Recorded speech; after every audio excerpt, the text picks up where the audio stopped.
तहज्जुद, ये जो तहज्जुद की नमाज़ होती है ना, ये कोई आम नमाज नहीं होती कि जिसका दिल किया पढ़ लिया, जिसका दिल ना करे वो ना पढ़े।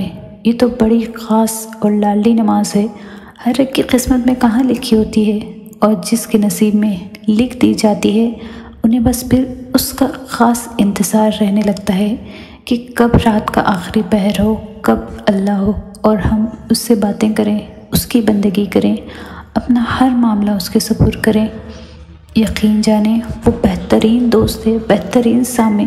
अब बोलते थक जाएं, वो सुनते नहीं थकता। तो जान ले ये इश्क की नमाज है। ख़ास लोगों को उठाया जाता है इसमें। अगर आप इनमें शामिल हैं तो शुक्र अदा करें और इस्तिक़ामत की दुआ करें, और अगर शामिल नहीं हैं तो आज से नीयत करें कि हर काम इरादा व नीयत से ही शुरू होता है। जैसा